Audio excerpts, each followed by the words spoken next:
Hail, and well met. May the gods be with you on this fine eve. Brothers and sisters, sons and daughters of Allfather, I, Ulfhedinn Odinson, welcome you back to my stead.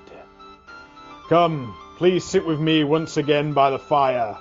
Allow its warming embrace. Drink deep of fine mead as I, your heathen skald, take you on another journey of prose and mystery. As we turn the dust-laden pages of the Eddas, today's tale is one of fear, pride, a ritual battle of wits and words, and ultimately fate. This is the story of Lokasenna.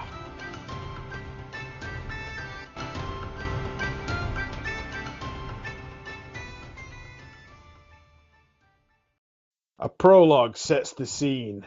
A huge feast is set, held in a hall which stood as a place of sanctuary. The host of this feast, a giant by the name of Aegir. He stood as the personification of the sea, a natural force with an indifference to both good and evil.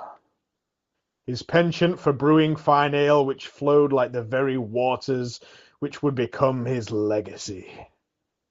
Among those in attendance were Odin, chieftain of the gods, his wife Frigg, weaver of the skies, Bragi, skaldic god of poetry, his wife Idun, goddess of rejuvenation and youth, Tyr, the maimed, Skadi, goddess of winter and the hunt, Freya, almighty Vanir of love, sex, and Seedir magic. Heimdall, the ever-vigilant guardian. Yes, the hall was indeed full on this day with gods, giants, and elves alike. One who was not in attendance, the god of thunder, Thor, who busied himself hunting trolls on the eastern road. Amidst the scene of rambunctious joy and frivolity, however, a foul mist born of envy was about to befall that day. This loathsome jealousy belonged only to the fork-tongued bastard god himself, the trickster born of the giants, Loki. Aegir, who had his two servants, Fimafeng and Eldir, welcomed the guests. He heaped praise upon the two, and in a fit of jealous rage, Loki slew the servant Fimafeng, provoking the ire of the gods. Killed in cold blood, subsequently he was driven away from the hall to the very solace of the woods. A tense exchange began between Loki and Eldir, the remaining servant, then ensued. "Speak now, Eldir, for not one step further shalt thou fare. What ale talk here do they have within, the sons of these glorious gods? And shall I go into the Aegir's hall? For the feast I fain would see. Bale and hatred I bring to the gods, and their mead with venom I mix." Eldir then spoke. "If then thou goest into Aegir's hall, and fain the feast would see, and with slander and spite would sprinkle the gods, think well, lest they wipe it on thee."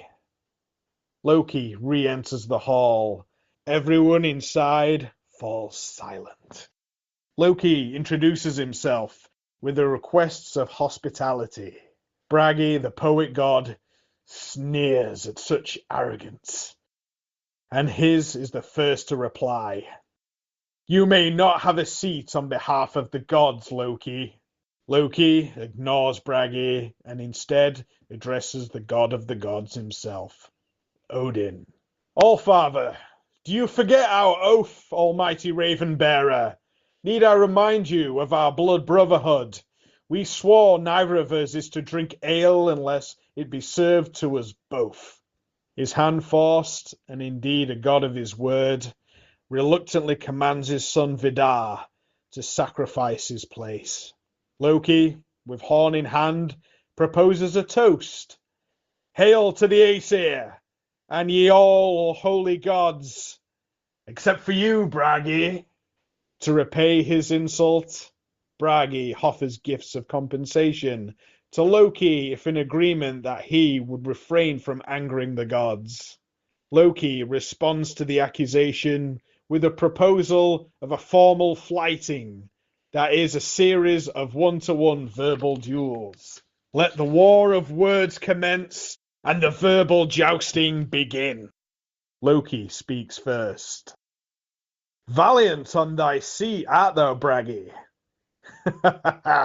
But thou shouldst not be. Bragi, the bench's pride. Go and fight if thou art angry.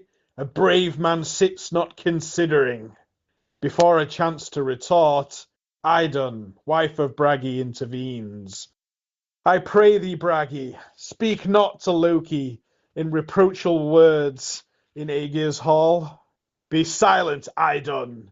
Of all women I declare thee most fond of men. Thy arms carefully washed didst twine around my brother's killer. Gervune, the agricultural goddess, intervenes. Why will ye twain with the Aesir? You are deluded, indeed urged on by fate. Be silent, Gervune. You a fair youth, thy mind corrupted. You plough with the same vigour of the very cattle you reside over. An angered Odin intervenes. You speak of sexual perversion. Are you not the one who acted for 8 years as a milkmaid, underground, having given birth to children? Be silent, Odin. Your depravity is well known across the 9 realms. A wandering seeress who knocked upon many a door. A truly base nature you hold. You too, Tyr. Does your hand still reside in the jaws of the great wolf? Nor rag nor penny ever given from this injury, poor wretch. You too, Freya. Your promiscuity surpasses that of Idun's. Selling your body to the pleasure of dwarves, but such a pretty necklace you did receive. You too, Heimdall, a loyal, obedient watchdog of the gods, with a wet, aching back thou must forever be.